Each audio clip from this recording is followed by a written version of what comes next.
Hello बच्चों, good morning. आज की यह कविता कक्षा 5 की हिंदी भाषा की पुस्तक कलरव से ली गई है, जिसका शीर्षक है चेतक की वीरता। चेतक से तो आप सभी लोग परिचित ही होंगे। यह राणा प्रताप जी का प्रिय घोड़ा था, जो अपने आप में एक पूरी सेना जितनी ताकत रखता था। चेतक की इसी वीरता का बखान वीर रस के सुविख्यात कवि श्री श्याम नारायण पांडे जी ने अपनी इस कविता में किया है। कविता शुरू करने से पहले हम श्री श्याम नारायण पांडे जी के विषय में कुछ जानकारी देख लेते हैं।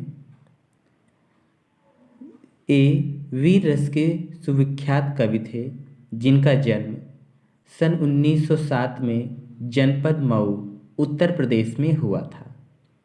श्याम नारायण पांडे जी ने 4 उत्कृष्ट महाकाव्य रचे, जिनमें हल्दी घाटी और जौहर विशेष रूप से चर्चित हुए हैं।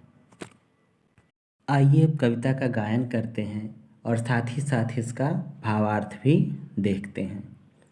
रणबीच चौकड़ी भर भर कर चेतक बन गया निराला था, राणा प्रताप के घोड़े से पड़ गया हवा का पाला था। गिरता न कभी चेतक तन पर, राणा प्रताप का कोड़ा था, वह दौड़ रहा अरिमस्तक पर या आसमान पर घोड़ा था। प्रस्तुत पंक्तियों में कवि महाराणा प्रताप के वीर घोड़े चेतक की विशेषताओं का वर्णन करते हुए कहते हैं कि युद्ध के मैदान में अपने चौपाओं की दौड़ से चेतक निराला यानी कि अनोखा सबसे विशेष बन गया था। उसकी गति इतनी तीव्र थी मानो हवा से बातें कर रहा हो।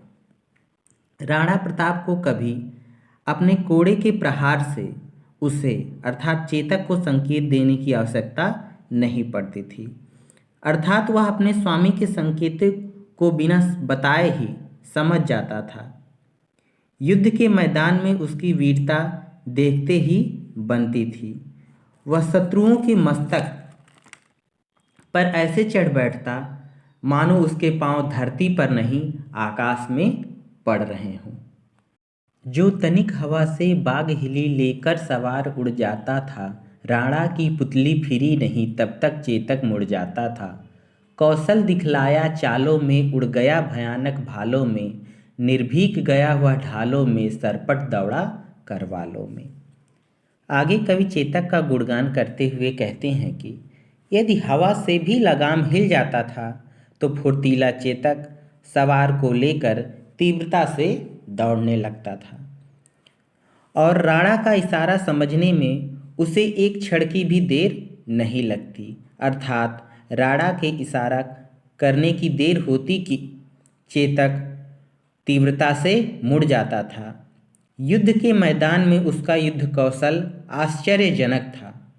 वह एकदम निर्भीक होकर तलवारों, भालों और ढालों के बीच घुस जाता और शत्रुओं की सेना को तहस नहस कर देता था। है यहीं रहा अब यहाँ नहीं, वह वहीं रहा है वहाँ नहीं, थी जगह न कोई जहाँ नहीं, किस अर मस्तक पर कहाँ नहीं।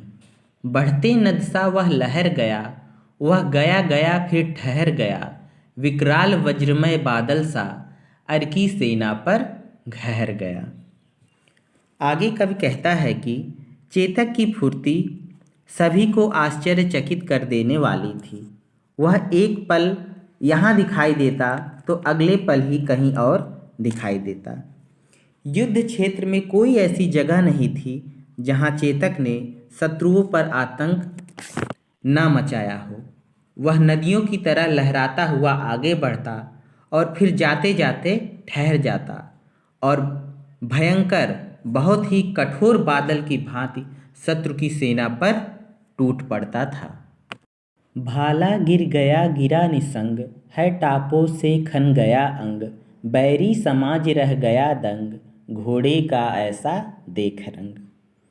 आगे कवि कहता है कि जब महाराणा प्रताप चेतक पर सवार होकर युद्ध के मैदान में पहुंचते थे तो त्राहि त्राहि मच जाती थी। वह शत्रुओं की सेना पर इस तरह टूट पड़ता कि उसके भय से किसी का भाला गिरता तो किसी की तरकस, और उसके टापों के प्रहार से शत्रुओं का अंग छिल जाता। युद्ध में चेतक की ऐसी वीरता देखकर राणा प्रताप के सभी शत्रु दंग थे, अर्थात भयभीत थे। धन्यवाद बच्चों। आगे की क्लास में हम लोग एक नए वीडियो के साथ उपस्थित होंगे, अतः हमसे जुड़े रहने के लिए हमारे चैनल को सब्सक्राइब करें तथा बेल आइकन को क्लिक करना बिल्कुल भी ना भूलें। और वीडियो अगर आपको अच्छी लगी हो तो प्लीज़ इसे लाइक करें और शेयर करें।